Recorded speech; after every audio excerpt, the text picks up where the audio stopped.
dan salam sejahtera bagi kita semua dimanapun Bapak Ibu berada. Salam jumpa kembali dalam ibadah tengah minggu, di mana kita hari ini adalah minggu yang ketiga dalam ibadah tengah minggu.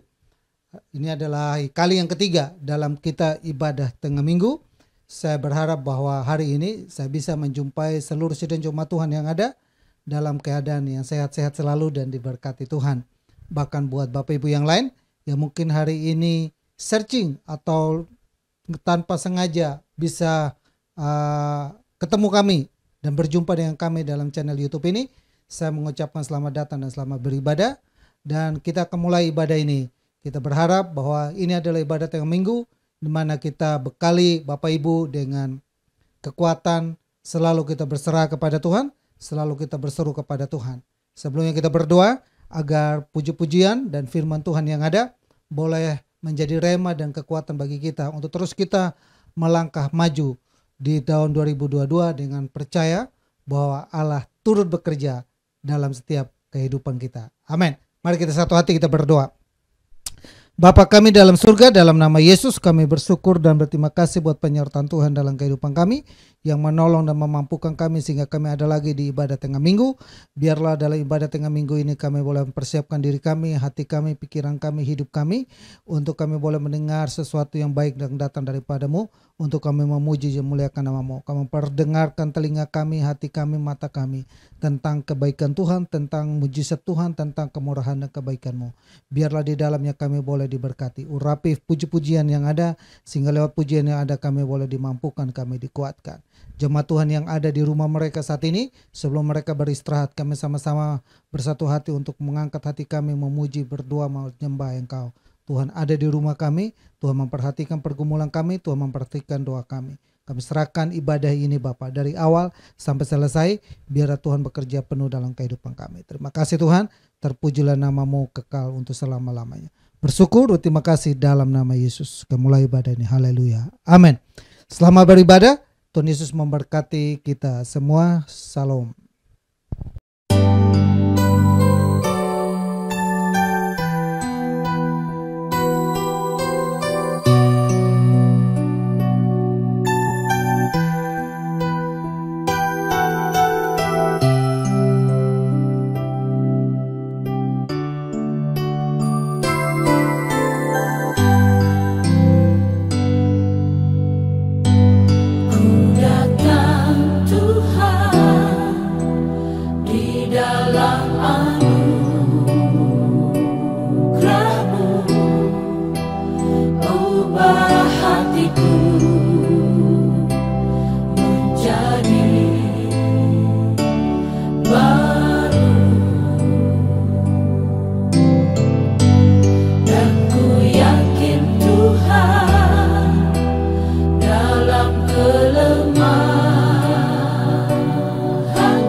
Engkau layak, Yesus. Haleluya.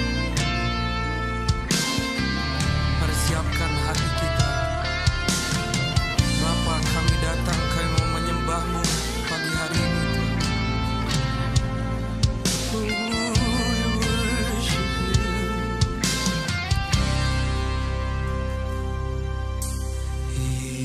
Yesus, kemuliaan-Mu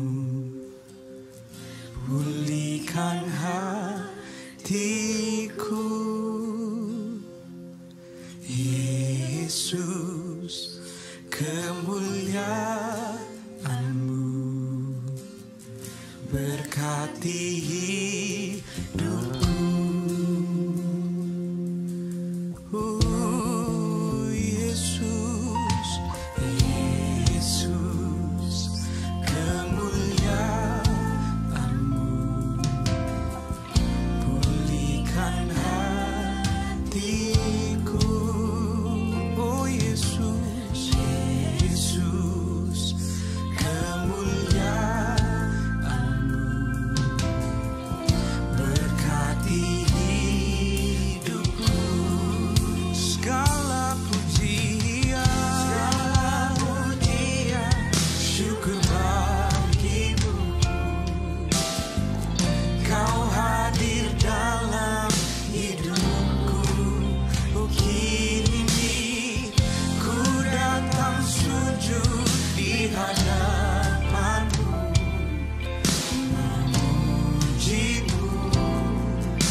Panggil nama Yesus.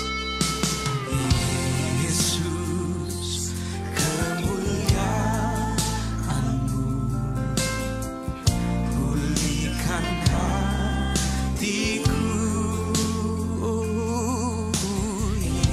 Yesus, kemuliaan-Mu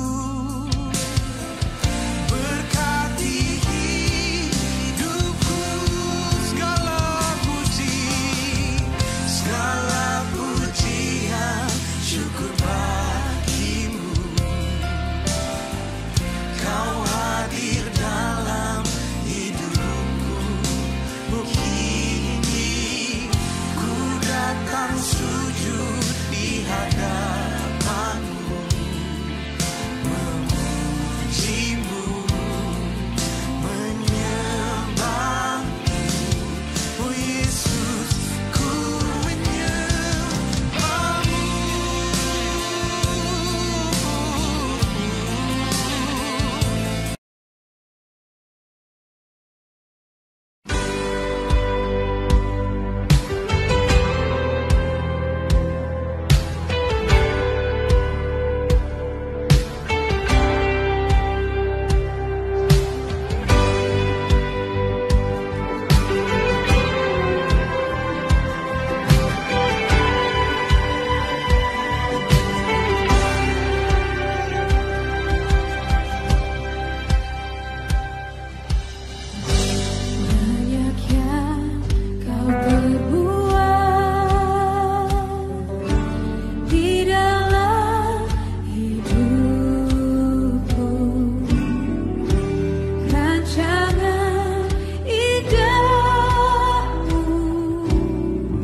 segala yang ku perlu.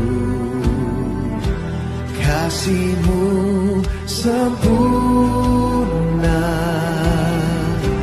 nyata dalam hidupku.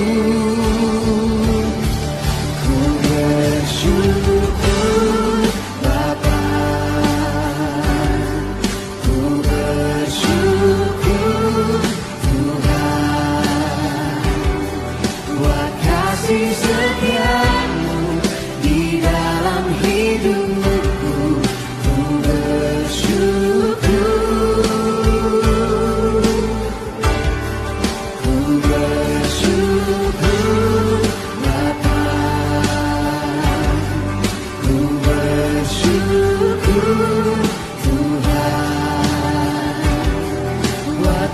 kasih setiamu di dalam hidupku.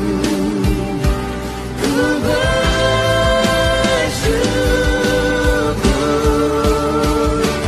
Tuhan.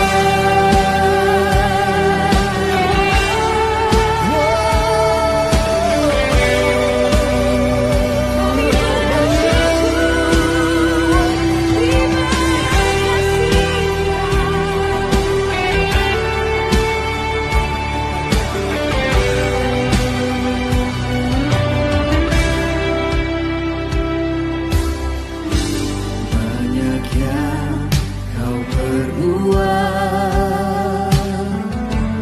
di dalam hidupku.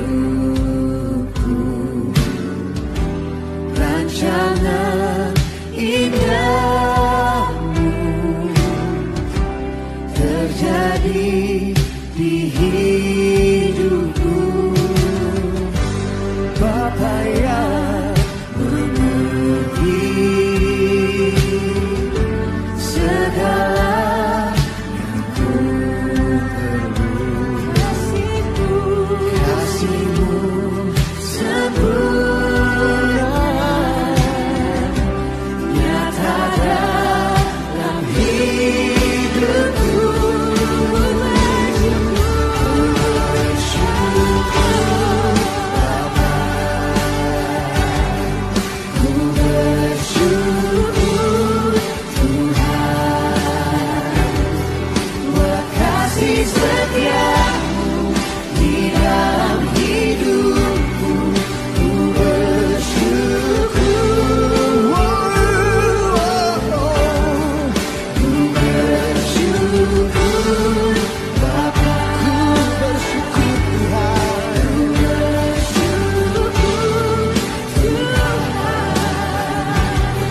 buat kasih setiamu di dalam hidupku. Ku bersyukur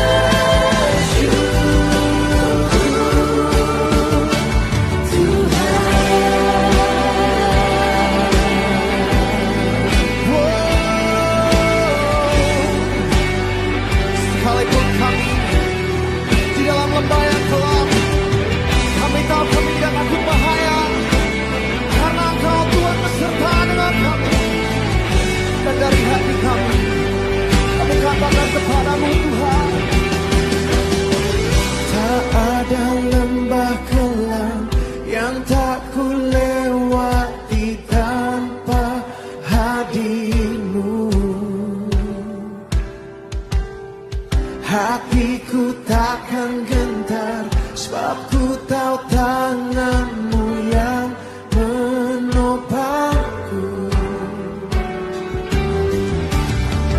Tak ada lembah kelam yang tak ku lewati tanpa hadir-Mu. Hatiku takkan gentar, sebab ku tahu tangan-Mu yang menopangku. Kaulah Yesus, Kaulah Tuhan, hanya Kau ku percaya. Kaulah Yesus, Kaulah Tuhan, harapan hidupku.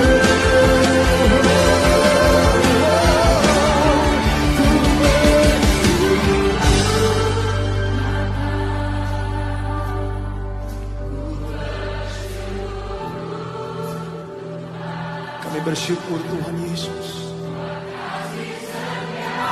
kebaikan-Mu tidak pernah habis-habisnya Tuhan.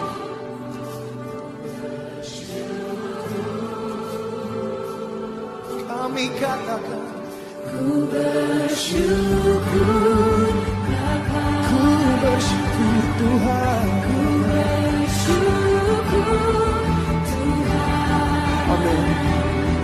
Buat kasih setiamu di dalam hidupku. Ku bersyukur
Ya, Bapak Ibu dan Saudara yang saya kasihi dalam Tuhan Yesus, saya percaya bahwa hari ini Bapak Ibu sudah diberkati dan dilawat.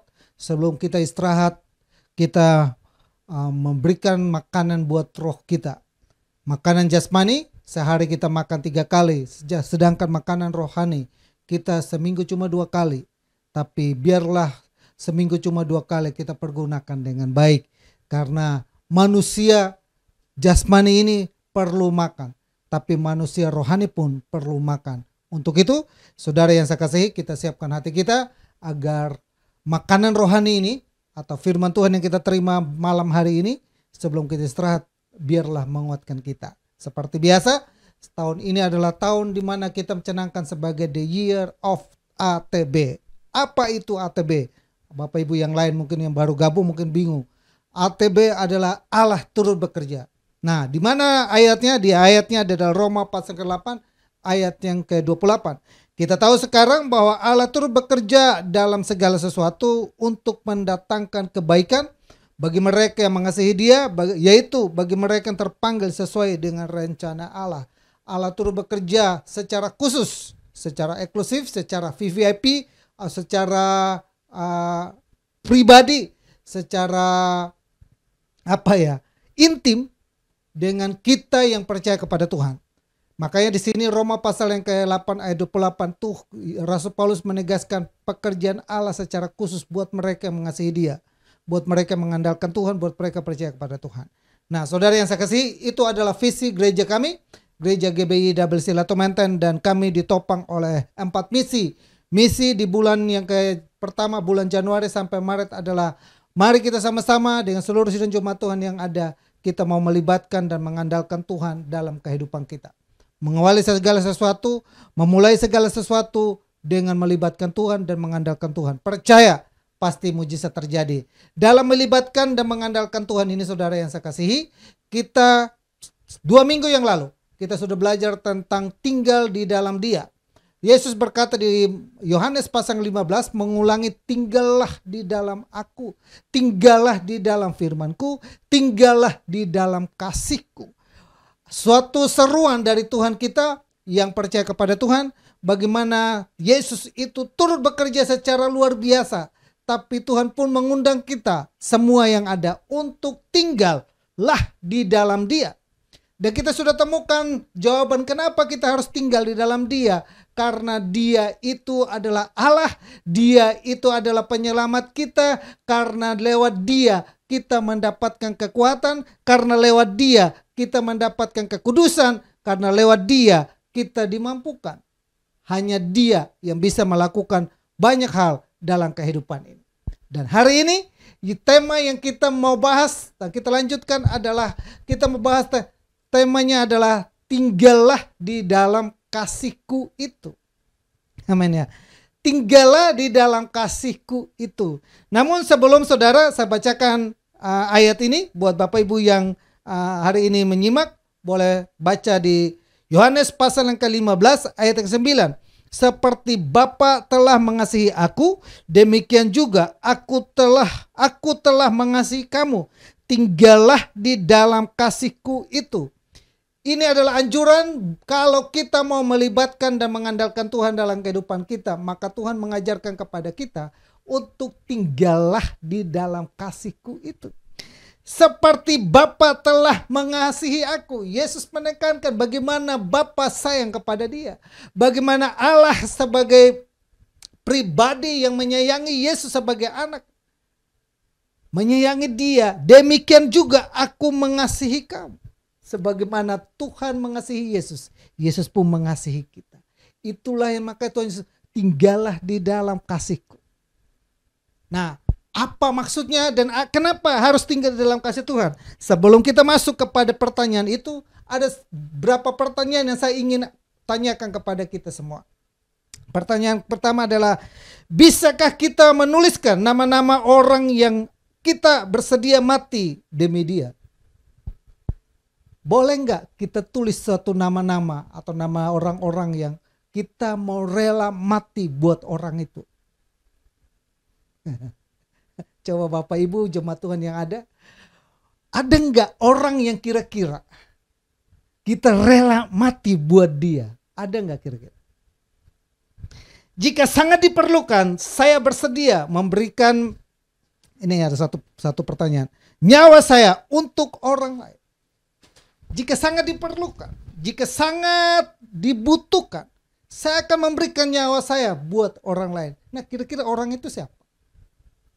Kadang-kadang kita mungkin berpikir itu adalah mama saya, itu adalah orang tua saya, dan lain sebagainya. Apakah ada beberapa nama yang mungkin Bapak Ibu sudah pikirkan itu dalam benak Bapak Ibu? Kira-kira kalau kita diperhadapkan kepada sebuah pertanyaan seperti ini. Kalau kalian kita mau mati, jika diperlukan kita mau mati buat siapa?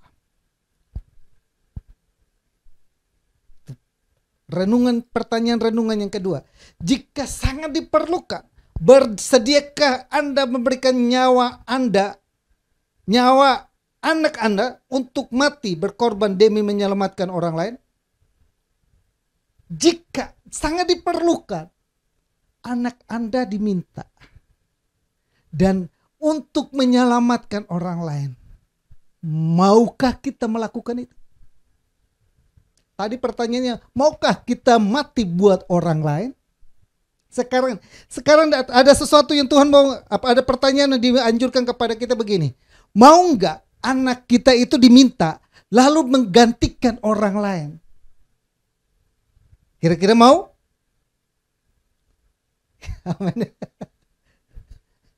Itu pertanyaan yang sulit dan sangat berat. Itu pertanyaan yang sangat buat kita yang mungkin seperti kita mendapatkan seorang anak, lalu anak ini tiba-tiba kita diminta, diperlukan dan sangat diminta, dibutuhkan untuk diserahkan itu untuk menyelamatkan orang itu. Nah, pernah kejadian di Alkitab, Abraham menanti janji Tuhan supaya Tuhan itu memberikan dia keturunan. Tuhan bilang gini, aku akan memberkati engkau dan lewat keturunanmu akan menjadi banyaknya seperti bintang di langit dan juga pasir di laut. Tapi menanti janji itu Abraham tunggu sampai 15 tahun, 25 tahun baru dia mendapatkan itu. Begitu dia dapat, sekarang anak ini Tuhan bilang, bawalah anak itu dan korbankan anak itu. Amin ya. Apa yang membuat Abraham melakukan? Abraham percaya siapa yang suruh. Nah, itu penting. Nah, itulah kasih saudaraku yang saya kasih. Kasih itu seperti itu. Tuhan itu rela datang ke dalam dunia buat kita semua. Secara khusus buat kita yang percaya kepada dia. Secara khusus buat kita yang mengandalkan dia dan melibatkan dia. Dia lakukan itu buat kita. Kita udah dapat ya. Bagi kita, kalau didaftarkan siapa yang dia rela, yaitu kita manusia, kita yang percaya. Siapa yang mau menyerahkan anaknya, satu-satunya kesayangannya, yang dia kasihi, yang dia andalkan, yang dia banggakan, itu mati buat kita. Siapa? Allah sendiri. Itu adalah kasih. Kasih itu rela berkorban dan lain sebagainya. Dan 2 minggu lalu kalau tidak salah kita sudah mengulaskan itu, bagaimana agama yang didasari oleh Allah adalah agama dasarnya adalah kasih, dan itu adalah agama Kristen. Nah, saudara yang saya kasihi, dalam seorang hamba Tuhan, Max Lucado pernah menulis, Tuhan lebih bersedia menyerahkan anaknya yang satu-satunya daripada menyelamatkan kita. Daripada dia menyerah. Dia tidak pernah menyerah sedetik pun. Bagaimanapun dan apapun dia lakukan. Bagaimanapun sulitnya, bagaimanapun beratnya, bagaimanapun susahnya, bagaimanapun harus dia minum cawan itu dan memang harus dia lakukan. Dia lakukan. Dia tidak pernah menyerah untuk menyelamatkan kita. Kalau pertanyaan tadi 1 dan 2, mungkin bagi kita sebagai manusia sulit untuk memberikan jawaban. Adapun mungkin kita bisa memberikan jawaban, tapi kita memberikan jawabannya dengan Kadang-kadang kita berpikir, oh ya udah anak ini aja, anak yang tak berguna, anak yang ini aja, anak yang kita merasa bahwa ini anak aja, udahlah daripada dia nggak apa-apa ya udah. Tapi Tuhan tidak, Tuhan memberikan anak tunggal, anak satu-satunya. Bahkan kata kitab ayat yang lain, bukan hanya itu dirinya dia sendiri. Yesus sebagai Allah datang mati buat kita. Nah saudara yang saya kasih dalam Tuhan Yesus, ada sebuah ilustrasi yang menggambarkan bagaimana seorang anak laki-laki harus berjalan sambil menggendong adik yang lumpuh di punggungnya. Lalu ada orang yang melihat dia dan berkomentar, kasihan kau nak, beban hidupmu banyak. Ya kan? Ada seorang anak yang dia karena mungkin keluarga yang kurang mampu dan lain sebagainya, lalu anak ini menggendong adiknya. Karena adiknya ini seorang yang lumpuh. Kemana-mana dia harus menggendong dan merawat adiknya. Sedemikian rupa. Kemana-mana dia pergi lalu orang-orang memperhatikan. Kasihan kamu nak. Harusnya kamu hidup senang-senang. Harusnya kamu hidupnya menghabiskan masa kanak-kanak kamu dengan bermain dan tidak menjadi beban. Sekarang kamu menjadi beban. Adikmu membebani engkau. Tapi anak ini bilang apa? Dia bukan menjadi beban, dia saudaraku. Kadang-kala kita berpikir begini, buat kita yang melihatnya, anak itu seolah merasa terbeban. Buat anak itu melakukannya, bukan seolah beban. Apa yang mendasari itu? Dasarnya adalah karena kasih. Amin saudaraku, kasih. Ya saudaraku yang saya kasih, dia bukan beban, tapi dia adalah saudaraku. Itulah ilustrasi bagaimana kasih itu ketika itu menjadi sesuatu yang sangat penting dalam kehidupan kita. Maka itu tidak menjadi beban. Suatu perbuatan dipandang sebagai beban oleh seseorang ternyata tidak bagi orang lain. Kenapa bisa demikian? Karena kasih. Buat kita yang melihatnya, orang itu terbeban. Buat orang yang melakukan itu, dia merasa tidak terbeban. Kenapa? Karena didasarinya dengan kasih. Apa kekuatan besar di hidup ini? Jawabannya adalah kasih. Kekuatan terbesar di hidup kita saat-saat ini adalah kasih. Kasih itu kekuatan yang paling besar. Bahkan Rasul Paulus menegaskan itu. Demikianlah tinggal 3 hal ini. Iman, pengharapan, dan kasih. Dan yang paling besar adalah kasih. Bahkan dia menjelaskan lebih jauh. Percuma saya itu punya karunia ini dan itu, percuma. Saya punya pelayanan ini dan itu, percuma. Saya punya iman ini dan percuma. Saya bisa bahasa roh ini dan, tapi kalau saya tidak punya kasih, sama seperti gong yang gemeranci. Kasih itu sesuatu yang besar, kekuatan yang sangat besar. Banyak hal yang tampaknya menjengkelkan, melelahkan dan dihindari orang lain ternyata dapat dilakukan setia oleh pelakunya. Mengapa demikian? Karena dia dasari semuanya itu dengan kasih. Merawat suami atau istri atau anak orang tua, anggota keluarga yang sakit bukanlah suatu beban karena dilakukan dengan kasih. Kadang-kala kita merawat suami kita karena sakit, merawat istri kita karena sakit, merawat anak kita karena sakit, merawat mantu kita, merawat menantu kita karena sakit. Kita melakukan itu buat orang lain, itu menjadi beban. Buat kita yang melakukannya dengan kasih, itu adalah bukan beban, itu karena kasih. Mendampingi anak belajar meskipun melelahkan. Mendampingi anak kita, ngajarin anak kita, memang melelahkan.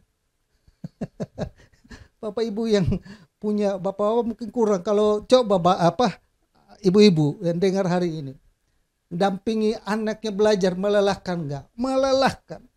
Tapi kenapa engkau melakukan itu dengan setia? Tapi kenapa engkau melakukan itu dengan tulus ikhlas? Kenapa? Karena dasarnya adalah kasih. Amin. Itu kasih.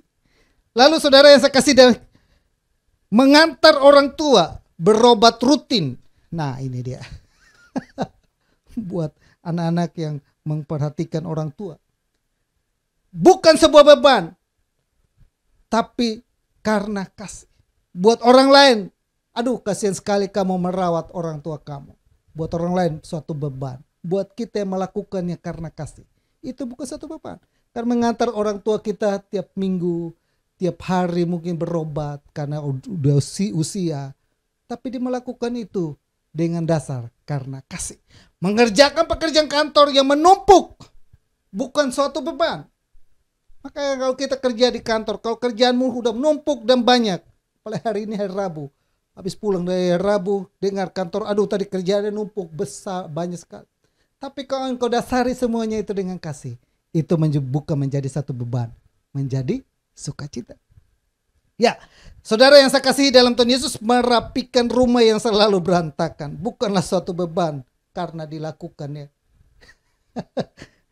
Tiap hari pulang rumah berantakan, tiap hari pulang kantor rumah berantakan, rumah gak karu-karuan, kamar tidur, piring, cuci. Orang itu melakukan itu, semuanya itu dikerjakan kalau dasarnya dengan kasih, sukacita. Amin saudara yang saya kasih. Mari kita jalani kehidupan ini, hari lepas hari kita dasari semua itu dengan kasih. Maka kan Yesus, tinggallah di dalam kasihku. Sama seperti Bapa mengasihi aku, demikian juga aku mengasihi mereka. Maka Yesus, tinggallah di dalam kasihku itu. Nah, pertanyaan kita sekarang adalah, kenapa saya harus tinggal di dalam kasih Tuhan? Apa untungnya bagi saya? Apa faedahnya buat saya? Apa dampaknya bagi saya ketika saya tinggal di dalam kasih itu? Kenapa saya harus tinggal di dalam kasih itu? Saudara yang saya kasih, Yohanes pasal 17 ayat yang ke-22 memberikan jawaban kepada kita. Dan aku telah memberikan kepada mereka kemuliaan yang engkau berikan kepadaku, supaya mereka menjadi satu sama seperti kita adalah satu. Yang pertama, kenapa Tuhan mau supaya kita tinggal di dalam kasih itu? Karena Tuhan menghendaki hidup kita itu menjadi satu. Kita harus menjadi satu. Kapan kita itu menjadi satu dan erat? Kapan kita itu menjadi kompak? Kapan kita itu menjadi sepakat? Kapan kita itu menjadi ada sesuatu kekuatan? Karena kita tinggal di dalam Tuhan. Yesus menganjurkan, karena mereka harus tinggal di dalam aku. Dengan jalan demikian supaya mereka menjadi satu sama seperti kita adalah satu. Nah, saudara yang saya, karena dalam kasih terjadi kesatuan. Mazmur pasal ke-133 ayat yang ke-1. Nyanyian siara Daud, sungguh alangkah baiknya dan indahnya apabila saudara-saudara diam bersama dengan rukun. Ada keuntungan buat kita yang rukun-rukun. Buat Bapak Ibu yang lain hari ini, malam ini mendengar saya kasih tahu, ternyata Tuhan menghendaki kita terjadi kerukunan dalam rumah tangga. Itu kalau kita temukan ketika kita ada di dalam Yesus. Seperti embun dari gunung Hermon yang turun ke gunung-gunung Sion, demi sebab kesanalah Tuhan memberitakan berkat kehidupan untuk selama-lamanya. Kenapa, apa pentingnya dan apa untungnya dan apa dampaknya buat saya? Yang dikatakan oleh Pak Kem, Allah turut bekerja dalam segala sesuatu, mendatangkan kebaikan. Dan bahkan bagaimana supaya kita mengalami Allah turut bekerja, Pak Kem menganjurkan kepada kita untuk kita tetap tinggal di dalam Tuhan dengan melibatkan dan mengandalkan Tuhan. Dan cara melibatkan dan mengandalkan Tuhan adalah tinggallah di dalam kasihku. Lalu Tuhan, kenapa kita harus tinggal di dalam kasih itu? Ternyata saudara, sebab kesanalah Tuhan memberitakan berkat kehidupan untuk selama-lamanya. Karena ternyata saudara, di dalam kasih itu ada kerukunan. Ternyata saudara, di dalam kasih itu ada persatuan. Tuhan menghendaki supaya kita ini bersatu. Tidak boleh bercerai-berai. Seperti orang Indonesia bilang, bersatu kita teguh, bercerai kita runtuh. Tapi corona datang, jangan kumpul-kumpul. Kesatuan bukan hanya sekedar kita kumpul-kumpul, tidak. Kesatuan di mana kita pun sepakat tentang suatu hal yang akan kita mau sama-sama capai dalam kehidupan ini. Seperti Matius pasal ke-18, ini Yesus anjurkan sendiri, 19. Matius 18 ayat 19. Dan lagi aku berkata kepadamu, jika 2 orang daripadamu di dunia sepakat meminta apapun juga, permintaan mereka itu akan dikabulkan oleh Bapakku. Urusannya dengan apa saudara? Doa. Urusannya dengan doa. Suami istri, 2-3 orang itu berbicara tentang suami istri dan anak. Mereka sepakat meminta sesuatu dalam nama Yesus, Tuhan kerjakan. Kapan itu terjadi? Ketika mereka tinggal di dalam kasih Tuhan. Untuk itu saudara, jemaat Tuhan yang ada, mari sama-sama Bapak Ibu semua kita yang ada sepakat. Mau meminta apapun sepakat dulu. Samakan visi misi dulu. Samakan konsep dulu. Konsepnya adalah kita harus tinggal di dalam Tuhan. Konsepnya itu.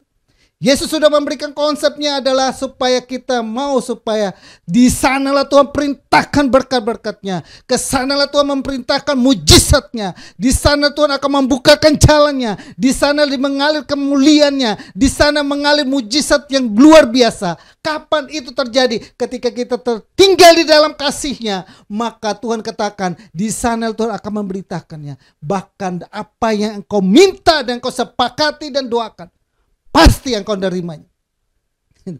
Itu dampaknya saudara. Kenapa kita harus tinggal di dalam kasih? Ternyata kasih itu sangat penting saudara. Kasih itu sangat penting. Tuhan mengajarkan kepada kita. Maka saya kasih ilustrasi di awal. Semuanya itu harus dasarnya dengan kasih. Maka apapun yang kau lakukan, lakukan dengan sukacita. Tidak dengan sungut-sungut. Tidak dengan menggerutu. Tidak dengan marah-marah. Tapi tetap dengan lapang. Seperti Tuhan mengerjakannya, menolong kita. Step by step dia datang ke dalam dunia. Dia lahir sebagai bayi. Dia lakukan itu dengan kasih.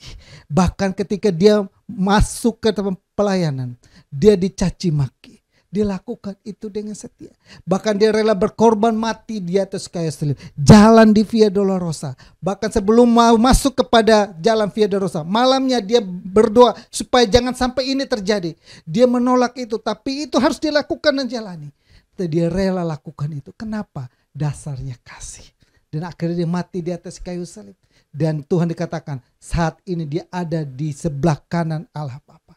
Sebagai imam bagi kita. Dia lakukan itu dengan kasih. Setia. Amin. Saudaraku yang saya kasih. Ternyata saudara, kalau kita tinggal di dalam Tuhan itu Tuhan menghendaki kita bersatu. Kesatuan. Nah, ada kuncinya, ada dampaknya luar biasa. Buat mereka yang bersatu, Tuhan katakan, kesanalah Tuhan perintahkan. Mereka sepakat dan berdoa. Apa yang didoakan dikabulkan. Yang kedua, kenapa kita ini harus tinggal di dalam kasih-Nya? Yohanes 17 ayat 23. Aku di dalam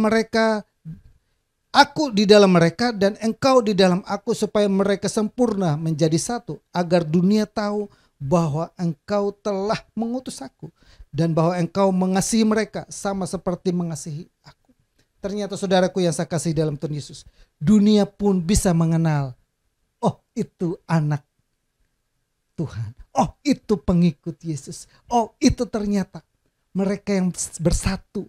Mereka yang sepakat. Mereka yang rukun. Mereka yang menjadi keluarga yang baik. Menjadi rumah tangga yang baik. Menjadi suami yang baik. Menjadi istri yang baik. Selalu akur selalu. Amen. Ada dampaknya. Dunia tahu siapa mereka. Jangan sampai dunia berkata, kata itu kalian lihat tuh. Lihat itu. Jemaat GBI double sila tuh. Lihat itu. Itu jemaat Pakem tuh. Lihat itu. Lihat itu. Iya benar, harusnya lihat itu. Itu orangnya bagus. Itu orangnya hebat. Itu orangnya luar biasa. Sabarnya luar biasa. Kasihnya luar biasa. Menolong orang luar biasa. Setia beribadah. Setia berdoa. Dan lain sebagainya. Bukan, lihat itu orang. Katanya orang Kristen. Nipu sana, nipu sini. Katanya orang Kristen. Tapi marah sana, marah sini. Katanya orang Kristen. Tapi maki sana, maki sini. Saudara, punya dampak. Nah saudara yang saya kasih dalam diri. Ketika kita berjumpa dengan Tuhan. Dunia bisa mengenal kita melalui kehidupan kita. Untuk itu saudaraku, saya suka dengan pola penginjilan yang diterapkan oleh teman-teman dari Katolik. Mereka tidak pernah pergi todong orang begini, terima Yesus lo. Kalau lu tidak terima Yesus nih, gue kasih tahu lu masuk neraka. Tidak. Tapi mereka membangun rumah sakit. Mereka membangun panti jompo. Mereka membangun sekolah-sekolah. Mereka hanya memberikan simbol-simbol saja. Tapi orang akan melihat, ternyata orang Kristen itu seperti ini. Oh iya, ternyata bagus. Akhirnya orang mulai datang kepada Tuhan. Akhirnya orang mulai mengenal siapa Tuhan. Punya dampak. Sama seperti satu kisah di mana Yesus berjumpa dengan seorang perempuan Samaria di sumur. Ini perempuan berdosa luar biasa. Suaminya 7. Kawin cerai. Nah, yang dengar hari ini kawin cerai, bertobat sudah. Kalau dulu engkau lakukan itu karena belum terima Yesus, hari ini kau sudah terima Yesus, berhenti sudah. 7 kali saudara, perempuan ini 7 kali kawin cerai. Ketika berjumpa dengan Yesus, hidupnya berubah. Maka diungkapkan oleh Yohanes pasal 4. Bapak Ibu baca di ayat yang 5 sampai 42. Namun saya bacakan ayat yang ke-28 dan juga ayat yang sampai ayat yang ke-28 sampai dengan ayat yang 30.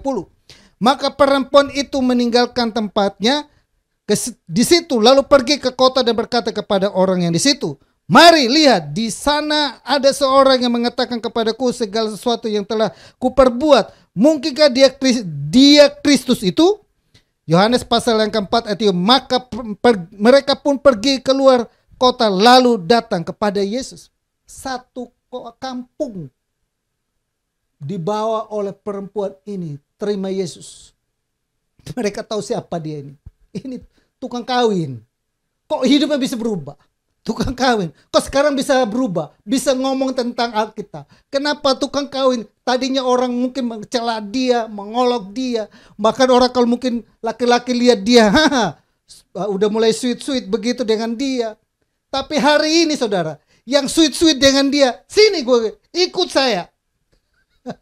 Saya mau kasih kenal kepada kamu siapa yang sedang berbicara. Apa yang saya perbuat ternyata dia tahu. Kelakuan saya yang dulu, bahkan saya dalam pikiran saya dia tahu. Ternyata dia Tuhan, dia bersaksi. Dan satu kampung itu bertobat untuk terima Yesus. Itu perbuatan siapa? Perempuan. Perhatikan baik-baik. Kasih itu seperti itu, punya dampak. Ketika seseorang itu tadinya merasa bahwa dia itu adalah penjahat yang luar biasa, merasa bahwa dia seorang pemabuk yang luar biasa, merasa bahwa dia seorang yang latar belakangnya hancur yang luar biasa, dan dunia seolah-olah membenci dia. Tapi Yesus menunggu dia di sumur itu. Yesus berdialog dengan dia. Kasih itu, kalau kita ada kesatuan dalam kehidupan kita, kasih itu punya dampak. Ketika kita berbicara kepada orang lain pun mereka tersentuh hatinya. Ketika orang lain pun mereka mulai tahu tentang siapa ini Yesus. Mereka menceritakan tentang Yesus, perbuatan Yesus, bahwa orang lain pun datang kepada Yesus. Itu luar biasa. Amin ya Bapak. Hidup kita di dunia ini yang dituntut Tuhan seperti itu. Ya kan? Apakah nanti kita sampai di surga sana Tuhan tanya berapa hartamu? Enggak. Berapa jiwa yang kau sudah bawa kepada Tuhan? Berapa jiwa lewat kehidupanmu membawa orang datang melihat Yesus? Lewat kehidupanmu berapa orang sudah bertobat? Jadi berkat. Hidup ini jadi berkat. Bila saatnya nanti tak berdaya lagi, hidup ini sudah jadi berkat. Amin. Hidup ini harus jadi berkat. Lewat apa? Kehidupan kita. Maka itu lewat kehidupan tindak tanduk kita itu penting. Nah, satu kisah lagi saudara yang dikisahkan oleh Yesus tentang seorang namanya Sakeus. Sakeus orang pendek. Saking pendek ya. Dia tidak kurang akal, dia naik di atas pohon. Nah, dikisahkan di Lukas pasal 19, saya bacakan buat Bapak Ibu. Ketika dia berjumpa dengan Yesus, ada satu perubahan yang luar biasa. Ketika Yesus sampai ke tempat itu, ia melihat ke atas dan berkata, "Sakeus, segeralah turun, sebab hari ini aku harus menumpang di rumahmu."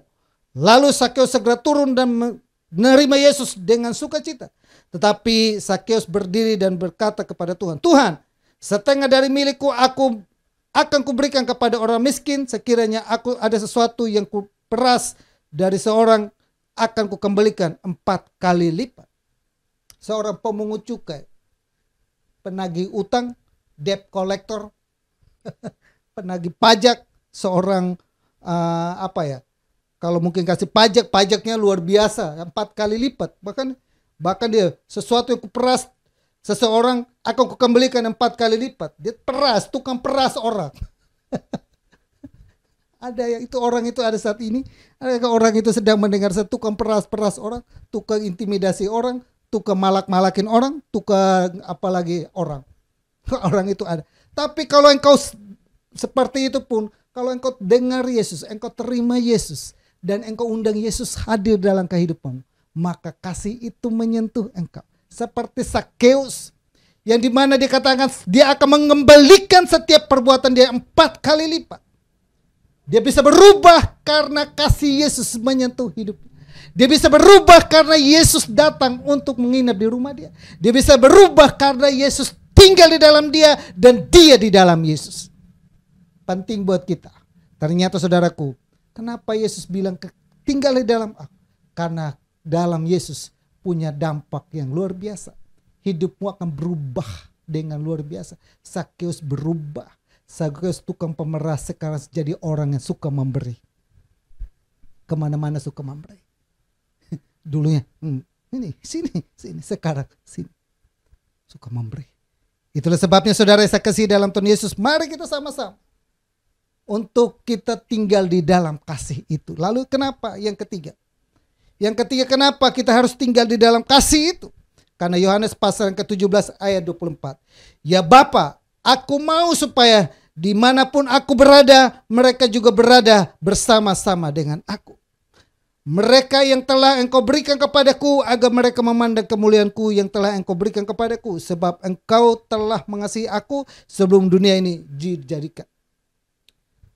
Inilah yang saudara saya kasih dalam Tuhan Yesus. Saya mau katakan di sini bahwa kemana Tuhan itu pergi, kita tahu jalan kemana Tuhan itu pergi. Kenapa kita harus tinggal di dalam Tuhan? Karena di mana aku berada, mereka juga berada bersama dengan aku. Penting buat kita. Yesus saat ini ada di mana?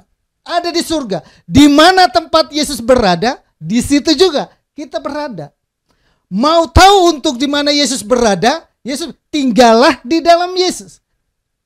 Tinggallah di dalam kasihku. Sebab di mana aku berada, kamu tahu jalan kemana aku lalui. Jalannya mana? Jalannya tinggal di dalam kasih. Jemaat Tuhan yang ada di gereja ini, kita sama-sama mari kita terus tingkatkan iman kita, rohani kita untuk tinggal di dalam Tuhan. Karena itu adalah jawaban bagi kita di mana Tuhan. Di mana Tuhan bilang begini, di mana aku berada, mereka juga berada bersama-sama dengan aku. Yohanes pasal 14 ayat yang ke-1. Janganlah gelisah hatimu, percayalah kepada Allah, percayalah juga kepadaku. Di rumah Bapakku banyak tempat tinggal, jika tidak demikian tentu aku mengatakan kepadamu, sebab aku pergi ke situ untuk menyediakan tempat bagimu. Dan apabila telah pergi ke situ dan telah menyediakan tempat bagimu, aku akan datang kembali dan membawa kamu ke tempatku, supaya tempat di mana aku berada, kamu pun berada. Dan kemana aku pergi, kamu tahu jalan ke situ. Penting. Kemana aku pergi, kamu tahu jalannya. Jalannya di mana? Jalannya Tuhan bilang apa? Tinggallah di dalam aku. Jadi di mana Tuhan saat ini berada? Tuhan saat ini berada, jawabannya ada di surga sana. Tuhan yang punya surga, dia dari surga sana dia datang dan beritahu itu kepada kita. Namun tidak semua orang yang mau membuka hati buat dia. Buat kita yang buka hati buat dia. Kenapa tuh? Kalau kita tinggal di dalam Tuhan, kita akan tinggal bersama dengan Tuhan di mana Tuhan itu berada saat ini. Saudara yang saya kasih, jadi dapat disimpulkan bahwa kenapa kita harus ini tinggal di dalam Tuhan. Karena dalam kasih itu mempersatukan. Dalam kasih juga punya dampak yang luar biasa. Dan dalam kasih juga kita mengenal jalan-jalan Tuhan. Sehingga di mana Tuhan berada, kita pun berada. Kiranya renungan singkat di malam hari ini menguatkan kita, membawa kita untuk terus mendekatkan diri kita kepada Tuhan dan berharap terus andalkan Tuhan dalam kehidupan ini. Sehingga hari-hari yang kita akan lalui, kita akan dimampukan oleh Tuhan, kita akan dikuatkan oleh Tuhan, sehingga kita terus berkemenangan dalam kehidupan ini. Kita satu hati berdoa buat firman Tuhan. Kami bersyukur Bapa buat kebenaran firman-Mu malam hari ini. Biar lewat firman-Mu kami dimampukan Bapa. Malam hari ini kami percaya bahwa semua kami sudah diberkati. Kenapa kami harus tinggal di dalam kasih-Mu? Karena dalam kasih-Mu kami boleh dapat dipersatukan. Kami mendapatkan kesatuan, kami mendapatkan kesepakatan, kami mendapatkan di mana Engkau boleh memerintahkan berkat-berkat yang limpah dalam kehidupan kami. Dalam kasih-Mu ada dampak yang luar biasa. Hidup kami berubah, hidup kami boleh punya dampak kepada lingkungan, keluarga, sanak saudara dan lain sebagainya. Bahkan di dalam kasih-Mu Bapa, kami tahu di mana jalan di mana Engkau lalui, kami bisa melalui jalan itu. Terima kasih, berkati semua sidang jemaat-Mu yang telah meluangkan waktu di malam hari ini. Sebelum kami istirahat, hamba bersyafaat buat jemaat-Mu dimanapun mereka berada. Hamba berdoa buat Oma Wesley Terore. Bapak Tuhan tolong Oma ini, biarlah selalu ada dalam lindungan Tuhan, penyertaan Tuhan, kasih Tuhan selalu melimpah dalam kehidupan Oma ini. Hamba serahkan Oma Wesley Terore ke dalam tangan Tuhan. Hamba juga berdoa buat Leni dan juga keluarga dari Pak Johan. Tuhan tolong berkati selalu. Buat Ane dan Pak Abu juga Tuhan tolong berkati Bapak. Buat Jeffrey dan Santi, bahkan juga Papa dan mamanya Tuhan berkati selalu Bapak. Buat anakmu Ibu Liana dan juga kedua anaknya Tuhan berkati juga Bapak. Buat Pak Hengki dan juga buat Bu Vivi dan kedua anaknya Tuhan berkati. Buat Saleh juga Tuhan berkati. Jangan kami percaya juga penyertaan Tuhan buat anakmu Rina dan juga suami baik Rudy, Re dan anaknya juga Sandra juga Tuhan berkati. Desi, Melin, Julie dan Papa dan mamanya diberkati juga Bapak dalam nama Yesus. Ibu Damayanti dan anaknya Angel diberkati, bahkan suaminya juga diberkati Bapak dalam nama Yesus. Om Hani dan Tante Selvi Onela juga diberkati. Papa dan Mama daripada Christine dan Daniel dan juga Hendra diberkati Bapak dalam nama Yesus. Kasih Tuhan selalu menyertai buat keluarga ini. Pak Tony, Pak Atek juga Tuhan berkati. Anakmu Wahyudi, istri dan anak diberkati. Dev yang ada di garis depan dalam penanganan COVID selalu sebagai dokter muda Tuhan berkati Bapak. Bu Sumi dan juga ketiga anaknya Tuhan tolong Tuhan berkati. Bu Aling dan ketiga anaknya dengan suami Pak Suhandi juga tolong Tuhan berkati. Bu Dewi Asna juga Tuhan tolong Tuhan berkati Bapak dalam nama Yesus. Ibu Suryati dan kedua anaknya Tuhan tolong Tuhan berkati Bapak. Johnny dan Mega dan ketiga anaknya ditolong diberkati juga Bapak dalam nama Yesus. Michael, Mian juga Tuhan tolong Tuhan berkati Bapak dalam nama Yesus. Bahkan kami juga berdoa dan menyerahkan Jessica dan juga Kevin, kami serahkan juga ke dalam tangan Tuhan. Pak Bambang dan Vivi juga Tuhan serahkan dalam tangan Tuhan. Dion dan Nerissa juga Tuhan tolong Tuhan berkati juga Bapak dalam nama Yesus. Agnes dan kedua anaknya juga Tuhan tolong Bapak dalam nama Yesus. Cecilia, Yoel, Rael, bahkan Sansan, Tuhan tolong selalu Bapak dalam nama Yesus. Indah juga Tuhan tolong Bapak. Bahkan Michelle dan Kathleen juga sama berdoa Tuhan tolong berkati Bapak dalam nama Yesus. Kami percaya kasih Tuhan selalu menyertai keluarga ini Bapak. Pak Bu Yayang dan Pak Ali juga Tuhan tolong berkati Bapak. Ibu Junivita dan Ibu Pak Surya dan semuanya Tuhan tolong Tuhan berkati Bapak. Ive Kayana juga berdoa dan memberkatinya Bapak dalam nama Yesus. Jemaatmu dimanapun mereka berada, yang Bapak Ibu yang lain yang sedang memperhatikan kami, yang sedang bergumul untuk keluarga mereka, secara khusus buat Pak Acuang yang dimana mohon untuk doa dan untuk mamanya sedang sakit, kami berdoa jamah Bapak oleh bilur-bilur sembuh dalam nama Yesus. Kami akan yakin campur tangan Tuhan dalam hidupannya Bapak. Buat Sinta dan juga Joseph, Tuhan tolong Tuhan berkati juga Bapak dalam nama Yesus. Buat Ibu Bong Kem Hyong, Tuhan tolong Tuhan berkati. Buat Siska juga Tuhan tolong berkati Bapak. Bahkan kami juga berdoa buat anakmu yang akan masuk dalam pernikahan, baik Devin dan Sonia, Tuhan tolong juga Bapak agar semua persiapan yang ada dapat berjalan dengan baik. Kami menyerahkan seluruh jemaat Tuhan yang ada dimanapun mereka berada, kehidupan mereka, rumah tangga, bisnis usaha mereka diberkati. Malam ini kami akan istirahat, tutup bungkus kami selalu dengan kuasa darah-Mu, biar kami selalu aman dalam lindungan-Mu. Komplek lingkungan tempat di mana kami berada juga kami berdoa diberkati. Bangsa kami Indonesia juga kami serahkan dalam Tuhan diberkati selalu. Kami serahkan seluruh umat Tuhan dan jemaat Tuhan yang ada ke dalam tangan Tuhan. Malam diberkati kami tidur. Arahkanlah imanmu kepada Tuhan dan beristirahatlah dengan membawa damai sejahtera dari Allah Bapa. Kasih sayang daripada Yesus Kristus, persekutuan dan penghibur Roh Kudus tetap tinggal menyertai kita. Malam hari ini sampai Maranatha Tuhan Yesus datang kali yang kedua, kami terima seluruh berkat Tuhan dan kami akhiri ibadah tengah minggu malam hari ini di hari Rabu tanggal 26 Januari 2022 dalam nama Bapa, Putra dan Roh Kudus, dalam nama Tuhan Yesus sama-sama kita katakan. Amin. Amin Bapak Ibu, sampai jumpa lagi di ibadah hari Minggu. Di hari Minggu yang akan melayani kita adalah Ibu Evi Sukiat. Kiranya Bapak Ibu boleh ada bersama kita dalam ibadah hari Minggu. Tuhan berkati kita semua. Salam.